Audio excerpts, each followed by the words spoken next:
Kami ang boses ng masa, hindi natatakot. Katotohanan lang, di kami na. Hello, magandang umaga, magandang tanghali, magandang gabi po sa inyong lahat. Nagbabalik po ang inyong lingkod, Deodorano TV 2.0 mga kababayan. Palambing naman po ng like, share, and subscribe po to my YouTube channel, Deodorano TV 2.0. So, komentaryo lang po natin itong aso ng Malacanang mga kababayan. Alam naman po natin na may dumating na OFW na hindi man lang sinalubong ng ating kagalang-galang na presidente. Hindi natin alam kung takot ba si BBM na sumalubong, baka sapakin siya doon ng mga OFW o di kaya baka patikusin lang siya doon mga kababayan. Kasi ang alam naman po natin na itong presidente natin, mahinang nilalang po talaga ito mga kababayan. Yan po ang nakakalungkot na pangyayari dito sa mga buhay ng mga OFW na galing sa gera ng Iran, galing sa Middle East, na wala na nga ng trabaho, may wala pang pakialam ang gobyernong ito. Ganito kahayop sa laman ang ating presidente sa pera ng bayan. Lalo na ang inaabangan nito ang mga remittances ng mga OFW, mga kababayan. Yan lang ang inaabangan ni BBM, pero hindi man lang niya nagawang salubungin ang mga OFW na nandoon sa napaparating doon sa ating bayan, mga kababayan, sa airport. Yan po ang pakinggan lang po natin itong isang tanong kay Madam Claire Castro. Bakit nga ba yung interview ni VP Sara at sinagot ni Madam Claire Castro, mga kababayan? We ask for a reaction from the palace regarding the statement of VP Sara Duterte in an interview yesterday sa Digos City where she stated, and I quote, "Marami siyang kakulangan bilang presidente, hindi lamang sa pagbibigay ng simpatya at empathy sa ating mga kababayan. More than that ay yung problema at eskandalo sa paggamit ng pera ng bayan." Salamat. Okay. Nakakuha po ako ng transcript niyan. At napansin ko po na maaari na ganito ang nagiging sagot ng Vice Presidente dahil nafi-feed siya ng mga maling impormasyon. Okay, may isang reporter, hindi po natin alam kung sino, ang tanong ganito, and I quote, "Ma'am, ang mga OFW, masamang-masama ang loob kay PBBM lalo't hindi niya sinalubong sa airport yung mga na-repatriate natin mga kababayan. Ano take nyo?"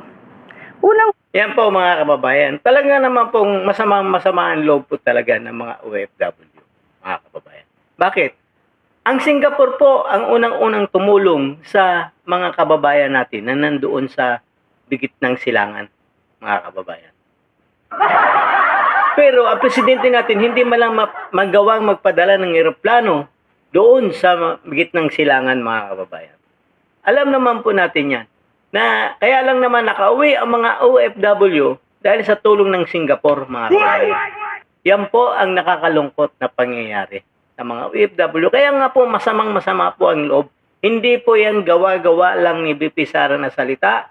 Mararamdaman mo po yan sa mga OFW na pinabayaan ng ating kagalang-galang na presidente doon sa gitna ang silangan, mga kababayan, sa pagitan ng gera ng Iran, Israel at US, mga kababayan. Isipin nyo na naman po, may namatay po isang Pinay doon sa atake ng Iran sa Israel. Bakit po nakauwi ang bangkay dito sa Pilipinas? Bakit yung buhay hindi kayang ipadala magpadala ng eroplano ang ating kagalang-galang na presidente doon sa Middle East, mga kababayan? Bakit ang Singapore nagawang magpadala ng eroplano at nailigtas ang ating mga kababayan doon sa gitnang silangan, mga kababayan? Bakit?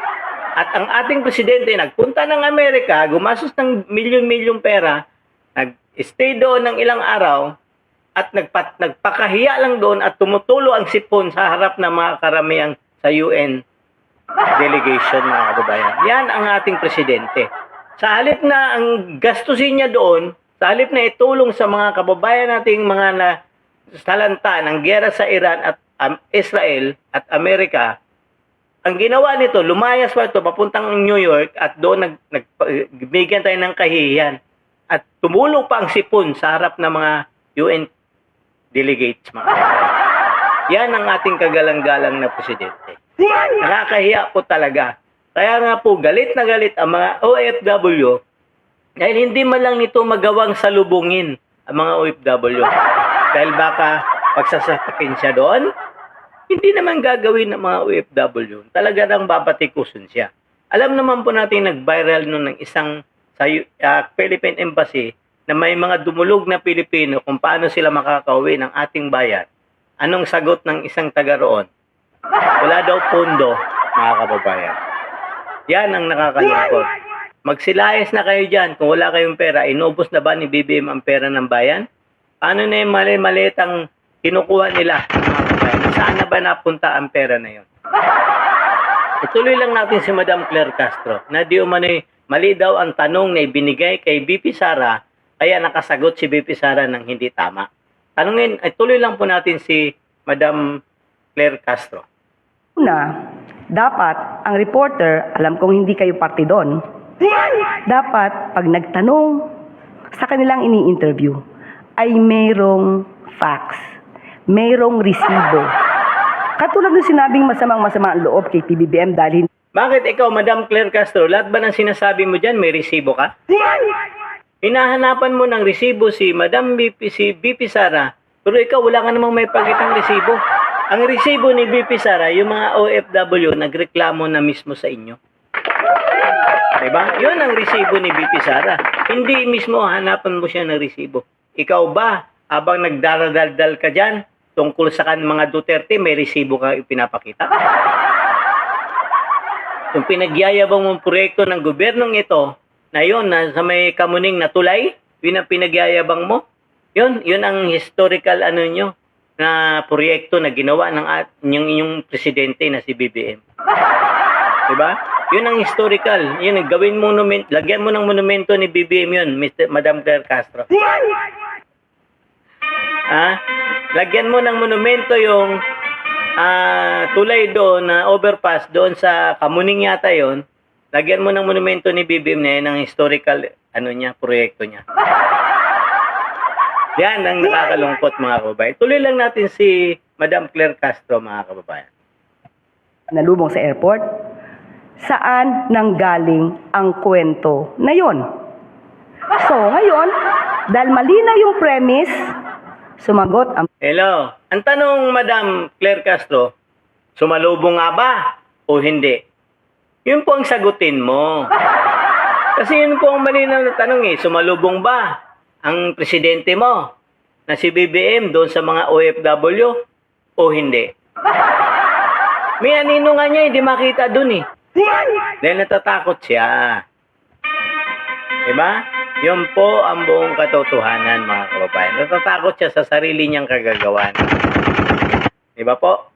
Yan po ang nakakalungkot. Ituloy lang natin si Madam Claire Castro sa kanyang kakulangutan. Punong-puno po ng kulangot ang utak nito, mga kababayan. Si Presidente. Ang sabi niya, nakikiisa tayo sa pinagdadaanan ng karamihan nating mga kababayan sa overseas. At yon, nabanggit mo nga, marami siyang kakulangan bilang Presidente. Kaya tuloy nasasabi nating nagiging source of fake. Marami po talagang kakulangan ang presidente, mga Madam Claire Castro. Ang dami-dami po. Bakit? Inuna niya pa ang biyahe papuntang New York bago niya matulungan ang mga OFW natin? Na bilyong-bilyong dolyar ang inuuwi dito sa bayan natin? Bakit inuna niya pa ang pagparty-party sa Malacanang bago siya pumunta sa New York ang kanyang asawa na si Lisa Marcos? Diba po? Bakit ninyo inuna? Hindi nyo pag-aari ang Malacanang. Hindi na ba kayo aalis dyan? Hindi pag-aari ng BBM at ng Lisa Marcos ang Malacanang. Pag-aari ng taong bayan yan. Pinatuloy lang kayo dyan. Malabo na nga makapunta yung mga tao dyan. Kaya punong-puno na ng buwar dyan papuntang Malacanang. Ano, hindi na kayo aalis dyan? Yan ang nakakalungkot, mga kababayan. Mayan ang itong mga presidente natin, itong presidente natin ni CBBM, wala talaga itong ginawang matino sa mga buhay nating mga Pilipino. Puro pasakit ito, mga kababayan, sa mga buhay natin. Hindi talaga ito handa. Ang sinisisi nito, walang iba kung hindi ang mga Duterte na naman, mga kababayan.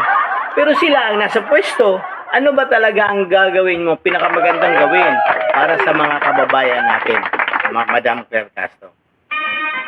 Ano ba ang naitulong ni BBM sa mga OFW, mga kababayan? Ha? Hindi lang po mga tricycle driver, mga jeepney driver ang nangangailangan, mga kababayan. Paano naman po yung mga Pilipinong apektado na mga pagtaas ng bilihin? Hindi lang po mga driver-chopper ang mga may-ari ng sasakyan ang apektado. Paano naman po yung nagmamay-ari ng mga sasakyan na pribado? Apektado din po yan sa lahat ng pagtaas ng gasolina. Apektado rin yung mangingisda, magsasaka, lahat na ginagamit nila sa irrigation, gumagamit ng gasolina dahil sa papatubig. Gumagamit sila ng generator para lang sa magkatubig yung kanilang mga sakahan. Tapos ikaw, ang una nyo tinututukan, mga tricycle driver, jeepney driver, at bus driver, at mga grab driver. Yan ang mga inuuna nyo, mga TBS. Yan ang mga inuuna nyong ayudahan. Pero hindi nyo naisip na lahat na apektado dyan, hindi lang yan ang mga yan.